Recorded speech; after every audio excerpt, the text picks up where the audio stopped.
సుమన్ టీవీలో మీ business promotions కోసం ఈ కింది నెంబర్ను సంప్రదించగలరు.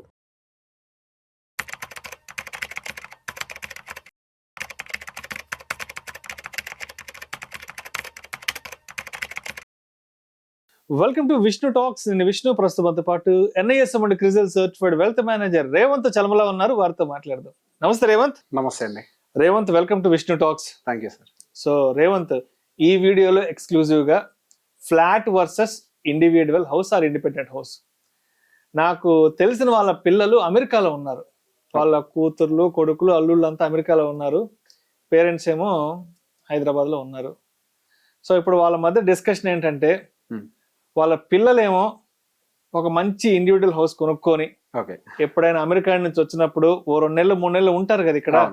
సో 2 నెలలు 3 నెలలు ఉన్నప్పుడు వాళ్ళ పిల్లల కోసంగా ఇల్లు బాగా అంబియన్స్ ఉండాలి, బాగా స్పేసియస్ గా ఉండాలి, పిల్లలు ఆడుకోవడానికి బాగా చక్కగా ఉండాలి.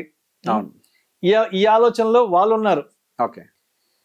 ఇక్కడ వాళ్ళ పేరెంట్స్ ఏంటంటే, అమ్మ ఇండివిజువల్ హౌస్ వద్దు, మాకు వయసు వచ్చేసింది, 50-60కి వచ్చేసేసాము, గబక్కన మాకేదన్నా హెల్త్ ఇష్యూ వచ్చి ఇంట్లో గబక్కన ఏదైనా కింద పడ్డానో, ఏదైనా కాల్ జారి పడితేనో, ఇండివిజువల్ హౌస్ అయితే టక్కన మనం ఎవరినైనా చుట్టుపక్కల పిలిచి కాకేయడానికి మనకంత ఆస్కారం ఉండదు.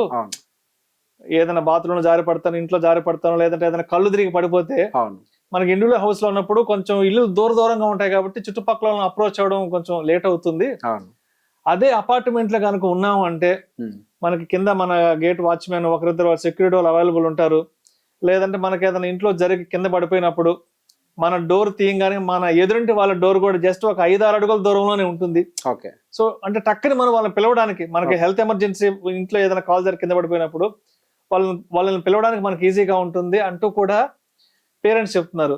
సో ఇక్కడ ఏంటంటే పిల్లల వర్షన్ ఏంటంటే, మేము ఎప్పుడో ఒకసారి వస్తాము, ఇండియాకి వస్తాము, మా పిల్లలు బాగా ఇంట్లో చక్కగా ఆడుకోవాలి, ఏదన్నా పగలగొట్టినా మన సొంత ఇల్లు కాబట్టి మనం అక్కడ ఫీల్ అయ్యేది ఏం లేదు, అసలు ఫీల్ అవ్వాల్సిన అవసరం లేదు. అదే అపార్ట్మెంట్ లో ఉంటే కష్టము, పిల్లలు ఆడుకోవడానికి అంత అంబియన్స్ అంత కరెక్ట్ గా ఉండదు, ఏదైనా లిఫ్ట్ సరిగా వేసినా వేయకపోయినా కూడా కింద వాళ్ళు వచ్చి పక్కన వాళ్ళు వచ్చి కంప్లైంట్ చేస్తుంటారు, మీ పిల్లలు లిఫ్ట్ సరిగా వేయలేదంటూ.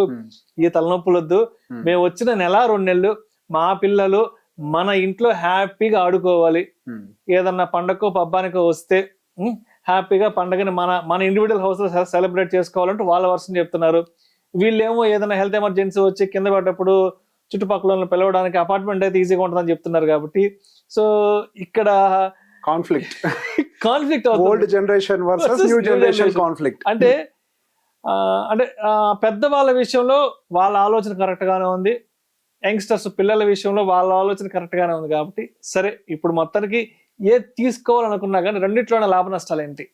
సో ఇది ఇండివిజువల్ పర్స్పెక్టివ్ మీద మళ్ళీ కొద్దిగా వేరీ అవుతూ ఉంటది. ఇప్పుడు మీరు ఇక్కడ 2 సినారియోస్ చెప్పారు. ఒకటి మెంటల్ సెక్యూరిటీ అండ్ అక్కడ ఉండే లగ్జరీ ఎమ్యూనిటీస్, ఒక గేటెడ్ కమ్యూనిటీలో ఉండేటువంటి లగ్జరీ ఎమ్యూనిటీస్, అవన్నీ ఎంత చేసినా గానీ మనకైతే ఒక ఇండిపెండెంట్ హౌస్ అయితే దొరకకపోవచ్చు. మేబీ కొంతవరకు సెక్యూరిటీ కొనగలుగుతామేమో కానీ ఆ లగ్జరీ ఎమ్యూనిటీస్ అయితే చాలా ఎక్స్పెన్సివ్ అవుతాయి. ఇక్కడ దొరికే ప్రైసింగ్ అయితే డెఫినెట్ గా దొరకవు. సో బేసిక్ గా మనం ఈ 2 ఎలిమెంట్స్ చూసేటప్పుడు ఫస్ట్ మన ఏజ్ ని కన్సిడర్ చేయాల్సిన అవసరం ఉంది. ఇప్పుడు అపార్ట్మెంట్ కొనాలన్నా, ఇండిపెండెంట్ హౌస్ కొనాలన్నా కానీ చాలా పెద్ద కార్పస్ అవసరం అయితే అవుతుంది. ఇప్పుడు మీరు చెప్పిన కేసులో ఒక నార్మల్ 3 BHK అన్నా కానీ మా ఏరియాలోనే 1,20,00,000, 1,30,00,000 రూపాయలు కాస్ట్ అవుతుంది. అదే ఏరియాలో మళ్ళీ ఒక ఇండిపెండెంట్ హౌస్ తీసుకోవాలి అని అంటే సుమారుగా ఒక 2.5 కోట్లు ఆ రేంజ్ అవుతుంది. అంటే 1.5 కోటి ల్యాండ్ కాస్ట్ అవుతుంది, పైన 1 కోటి రూపాయలు కన్స్ట్రక్షన్ కాస్ట్ అదేదో అవుతుంది. సో బేసిక్ గా దీనికి దానికి ఎంత వద్దన్నా కానీ ఒక డబుల్ ప్రైస్ తేడా అయితే వస్తుంది. రెండింటికి మధ్యలో ఒక డబుల్ వ్యత్యాసం అయితే ఉంది. సో ఇక్కడ మెయిన్ గా మనకి ఏమొస్తుంది, ఫైనాన్షియల్ కన్స్ట్రెయింట్. మనం ఎక్కువగా ఇండిపెండెంట్ హౌస్కి వెళ్ళాలి అంటే డబ్బులు ఎక్కువగా ఖర్చు పెట్టాలి. సో ఏది మనకి ఫైనాన్షియల్ గా రైట్, ఏది మనకి ఎమోషనల్ గా రైట్? మాకు ఖచ్చితంగా కొంతవరకు ఎమోషనల్ సాటిస్ఫాక్షన్ ఉండాలి, ఒక swimming pool, gym, community, walking track, cycle tracking ఇవన్నీ ఉండాలి అని అంటే మాత్రం apartment will be the best option. కానీ వెల్త్ ని క్రియేట్ చేయాలి, దాని నుంచి ఇన్కమ్ ని క్రియేట్ చేయాలంటే మాత్రం independent house will be the better option. అసలు ఫస్ట్ ఈ 2 కేసెస్ లో కూడా ఏ వయసులో ఎప్పుడు చేయాలి? వయసు కూడా చాలా ఇంపార్టెంట్. ఇప్పుడు మీకు 30 సంవత్సరాలు 35 సంవత్సరాల వయసులో ఉన్నారు, ఇప్పుడు నేను వెళ్ళి అపార్ట్మెంట్ కొనేస్తాను అని అంటారు. ఓకే, అపార్ట్మెంట్ అనేది ఏంటి? సహజంగా మనకి ఇల్లు అని అంటే మనకు ఆర్థిక, అంటే మనకు ఒక సాటిస్ఫాక్షన్ ఇస్తుంది, ఇది నా సొంత ఇల్లు, కొనగానే మనకు వచ్చేది ఆ సాటిస్ఫాక్షన్ కోసమే మన ఇంటిని కొంటాం, ఇంకొక రీజనే లేదు. దానికి ఈఎంఐ కట్టాలి ఇవన్నీ తెలిసినప్పటికీ మనం ఎందుకు ఆ పని చేస్తామంటే సాటిస్ఫాక్షన్ కోసం. కానీ నిజంగానే మీరు లైఫ్ లాంగ్ దాంతో సాటిస్ఫైడ్గా ఉండగలుగుతారా? అపార్ట్మెంట్తో ఉండే ప్రాబ్లం ఏంటి, 25 ఏళ్లకు 30 ఏళ్లకు ఖచ్చితంగా డెమాలిషింగ్కి వెళ్తుంది అది. అంటే మీకు కరెక్ట్గా ఆ టైంకి వయసు ఎంత ఉంటుంది, 60 సంవత్సరాలు 65 సంవత్సరాల వయసు ఉంటుంది. నిజంగా 60-65 సంవత్సరాల్లో డెమాలిషింగ్కి వెళ్ళే పరిస్థితుల్లో మీరు ఉంటారా? అసలు మీ వయసు కూడా సహకరించాలి కదా. Exactly right. సో దాంతో పాటుకి ఏమవుతుంది, సరే నేను డెమాలిషింగ్కి వెళ్ళినా మళ్ళీ రీకన్స్ట్రక్షన్ డబ్బులు ఇచ్చి మీరు కడదాము అని అనుకున్నా, మీరు కొన్నప్పుడేమో అది ఒక మోడ్రన్ సిటీ, న్యూ సిటీ. ఇప్పుడు ఒకప్పుడు 2020 కంటే ముందు లేదా 2017 కంటే ముందు మాదాపూర్ ఒక అద్భుతమైన న్యూ సిటీ. ఇప్పుడు అదొక అమీర్పేట అయిపోయింది, కంప్లీట్ గా క్రౌడెడ్ మాస్. ఇంతకు ముందు మాదాపూర్ లో ఇల్లు కొన్న అక్కడ ఉండాలంటే ఇప్పుడు ఇష్టపడట్లే. ఒక 25 ఏళ్లకు ముందు హైటెక్ సిటీ, ఒకప్పుడు హైటెక్ సిటీ మాదాపూర్ అంటే మాదాపూరే ఇంకా మోస్ట్ ప్రీమియం ఏరియా. కానీ ఇప్పుడు అక్కడ ఉండాలన్నా ఇష్టపడట్లేదు ఆల్రెడీ పాతోళ్లే. సో పాయింట్ ఈజ్ ఇప్పుడు మనం తీసుకున్న రేపు అన్న రోజుకి అపార్ట్మెంట్ ఉపయోగపడకపోవచ్చు. ఇప్పుడు ఉపయోగపడదు, దాని నుంచి ఏమన్నా కనీసం మనం ఏమైనా డబ్బులు సంపాదించగలుగుతామా అంటే డబ్బులు సంపాదించడం కుదరదు. సో అందుకే నా పాయింట్ ఆఫ్ వ్యూలో అవసరాన్ని బట్టి మన దగ్గర వెనకాల ఏదన్నా వస్తుంది అని అనుకుంటే కుదిరిన దాన్ని బట్టి రీలొకేషన్ చేసుకుంటూ ఒక హైదరాబాద్లో మీరు ఒక ప్లాట్ కొన్నారు అనుకుందాం సార్, 150 గజాలు ప్లాట్ కొన్నారు అనుకుందాం, 1.5 కోటి ఖర్చు అయింది. మన దగ్గర వెనకాల ల్యాండ్ ఉందనుకున్నా తీసుకొచ్చి ఇక్కడ పెడతాం, అదే 1.5 కోటి పెట్టి ల్యాండ్ కొంటాం. అదే దాంట్లో ఇల్లు కట్టాలి అని అంటే ఒక 2 ఫ్లోర్లకు 1 కోటి రూపాయలు ఖర్చు అవుతుంది. ఒకవేళ మీరు ఉండకూడదు అనుకున్నారు అనుకోండి, రెంట్ ఎంత వస్తుంది? ఇప్పుడు ఫ్లోర్కి మీరు 2 వేసుకున్నా కానీ ఫ్లాట్లో ఇది 1 BHKలు. ఇప్పుడు ఆ చుట్టుపక్కల ఉండే ఏరియాల్లో ఆ హైటెక్ సిటీకి 5 కిలోమీటర్లు గిరిగీసి కొడితే దాదాపుగా 17-18-20 వేలు దాకా 1 BHK రేట్ పడుతుంది. 20 వేలు పడుతుంది రెంటల్ ఇన్కమ్ సాలిడ్గా వస్తుంది. సో ఏదైతే మీరు కాంక్రీట్ మీద డబ్బులు పెట్టారో దానికి కానీ రెంట్ వస్తుంది. అండర్లేయింగ్ కూడా 150-100 గజాలు బిట్ ఉంటుంది చూసారా, మళ్ళీ దాని అప్రిషియేషన్ ఆగదుగా. అదే అపార్ట్మెంట్ కేసులోకి వచ్చేసరికి ఏం జరుగుద్ది, మీకు అండర్లేయింగ్ ఎసెట్ చాలా తక్కువ ఉంటుంది. ఎంత ఇస్తారు? 40 గజాలు ఇస్తారు. మీ ఎసెట్ ఎక్కడుందో క్లారిటీ ఉండదు. సో దాన్ని దాని నుంచి మీకు ఇన్కమ్ జనరేట్ చేయాలి అని అంటే దాని నుంచి పాసిబిలిటీ ఉండదు. సో ఎప్పుడైనా ఎసెట్ని ప్లాన్ చేసుకునేటప్పుడు అందుకే వయసు కూడా చాలా ఇంపార్టెంట్ అంటారు. ఎర్లీ ఏజెస్లో ఇండిపెండెంట్ హౌస్ని మనం స్లోగా అవసరాన్ని బట్టి ప్లాన్ చేసుకోగలిగితే, కట్టడం కష్టం నేను కాదనట్లేదు, దీనికి రీలొకేషన్ కొంత అవసరం. ఎగ్జిస్టింగ్ ప్రాపర్టీస్ని ఊర్లో ఖాళీగా ఉండే ఎకరం కంటే హైదరాబాద్లో ఉండే 150 గజాలు మిన్నా అంట నేను. మనం వాడం కదా ఊర్లో ఎకరం అయితే, అట్లీస్ట్ అక్కడ ఎవరో ఒకరికి అమ్ముకుంటే వ్యవసాయం చేసుకుంటారు, అట్లా వదిలేసిన దానికంటే. ఇక్కడికి మన దగ్గరకు వస్తే కనీసం 150 గజాలు బిట్ వస్తుంది. దాని నుంచి మనకి రెంటల్ ఇన్కమ్ జనరేట్ అవడానికి అవకాశం దొరుకుతుంది. అది హైదరాబాద్ లాంటి మహానగరంలో ఇది ఒక కాస్మోపాలిటన్ సిటీ. ఇప్పుడు ఆల్రెడీ బెంగళూరు, ముంబై, ఢిల్లీ వీటిల్లో ఇండిపెండెంట్ హౌజులు కట్టి ఒక రెంటల్ మేనేజ్మెంట్ బిజినెస్ స్టార్ట్ చేశారు. ఇంతకుముందు ఒక డెడికేటెడ్ వీడియో కూడా చేశాం దానికి సంబంధించి. అంటే దానికోసం సపరేట్గా టీంలే ఎస్టాబ్లిష్ అయిపోతున్నాయి. అంటే ఇండిపెండెంట్ హౌస్తో క్రియేట్ అయ్యే ఇన్కమ్ ఏ రేంజ్లో ఉంటే ఈ ప్రాపర్టీ మేనేజ్మెంట్ బిజినెస్లు ఎస్టాబ్లిష్ అవుతాయి. అపార్ట్మెంట్ పాయింట్ ఆఫ్ వ్యూలో మనం అంత క్రియేట్ చేయలేం. అపార్ట్మెంట్ ఎప్పుడు తీసుకోవాలి, ఇక మనం ఖచ్చితంగా వయసు అయిపోయింది, ఇక రోడ్డు దాటలేం, సెక్యూరిటీ కావాలి, పిలిస్తే పలికేవాడు ఉండాలి, పైకి కిందకి ఎక్కలే మంచి లిఫ్ట్ ఉండాలి, అన్ని ఉండాలన్నప్పుడు అపార్ట్మెంట్ పర్ఫెక్ట్. యాక్చువల్గా వయసు పెరిగిన వాళ్ళకి అపార్ట్మెంట్. ఎగ్జాక్ట్లీ. ఎందుకు ఇండిపెండెంట్ హౌస్ వాళ్ళు మెయింటైన్ చేయలేరు, ఏమీ చేయలేరు. ఎర్లీ ఏజ్లో మనం చేయాల్సింది ఏంటి, వెల్త్ బిల్డింగ్. వెల్త్ బిల్డింగ్ అపార్ట్మెంట్తో అవుతుందా, ఇండిపెండెంట్ హౌస్ తోటి అవుతుందా?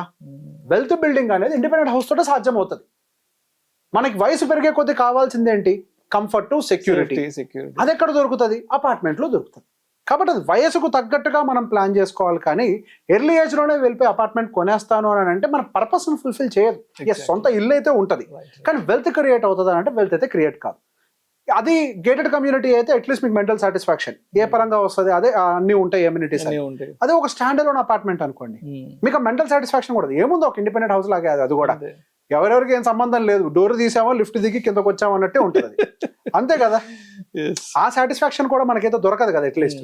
సో కొద్దిగా డిలే అయినా, నిదానంగా చేసినా, ఇప్పటికైతే భూమి ఉంది, పోనైతే అసలు దొరకదు, ఇప్పుడు తీసి పెట్టుకోండి. ఇప్పుడైతే రెంటెడ్ హౌస్లో ఉండండి. ఒకవేళ మీ దగ్గర శాలరీస్ అంత రావట్లేదు, మీ దగ్గర డబ్బులు లేవు, లోన్ అయితే 1.5 కోటి వస్తుంది, కొనుక్కోండి, మంచిగా భూమి కొనుక్కోండి. రెంటెడ్ హౌస్లో ఉండి భూమి కొనుక్కోండి అవసరాన్ని బట్టి. రేపు మాపు మళ్ళీ దాని మీద మన కన్స్ట్రక్షన్కి లోన్ ఇస్తాడు.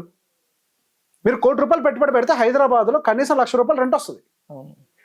సో ఈ హైదరాబాద్ లాంటి నగరాల్లో ఎర్లీ ఏజెస్ లో ఉన్న వాళ్ళు కొంత భూమి మీద పెట్టుబడి పెట్టడం వల్ల ఉపయోగం జరుగుద్ది. మీరు అపార్ట్మెంటా ఇండిపెండెంట్ హౌస్ అన్న కేసులో నేను భూమి అనే చాయిస్ తీసుకుంటున్నాను. అగైన్ మళ్ళీ మ్యూచువల్ ఫండ్స్ రివర్ట్ చేస్తున్నానని కాదు. సో ఈ రెండు పాయింట్ ఆఫ్ వ్యూలో మన వయసుకు తగ్గట్టుగా మనం దాన్ని ప్లాన్ చేయాలి. ఇంకో పెద్ద థ్రెట్ ఏంటి పర్టికులర్ గా అపార్ట్మెంట్ విషయంలో, అసలు మీరు యంగ్ ఏజ్ లో ఆ ఊర్లో ఆ ఏరియాలో ఉంటారని గ్యారంటీ ఏంటి సార్? ఇంతకు ముందు మనకి ఐటీ ఆఫీసులు అంటే కేవలం అక్కడెక్కడ హైటెక్ సిటీలో మాత్రమే ఉండేవి. ఇప్పుడు అటు ఫైనాన్షియల్ డిస్ట్రిక్ట్ పోయినాయి, ఇప్పుడు ఉప్పలు పోయినాయి, రేపు ఇంకో దిక్కు పోతాయి, ఎల్బీ నగర్ వనస్థలిపురం దాకా పోతాయి. ఇటు చూస్తే పటాన్ చెరు, అన్ని వైపులా ఐటీ కంపెనీలు కూడా విస్తరిస్తున్నాయి. మీరు వచ్చి ఏ హైటెక్ సిటీ దగ్గర కొన్నారు, ఇప్పుడు మీ ఆఫీస్ ఇక్కడ ఉందని, రేపు మీ పోస్టింగ్ పోయి ఉప్పల్లో పడ్డది. ఉప్పలు పోవడం కంటే మా ఊరు పోవడం ఈజీ కదా. ఇక్కడ నుంచి ఆదిపట్లకి వెళ్ళడం అంటే ఇక్కడ నుంచి నెల్లూరు వెళ్ళడం ఈజీ కదా, అది ఈజీ. మరి ఇప్పుడు అపార్ట్మెంట్ కొని ఏం చేస్తారు? అక్కడ పోస్టింగ్ పడితే ఏం చేస్తారు? ఉద్యోగం చేయాలి కదా.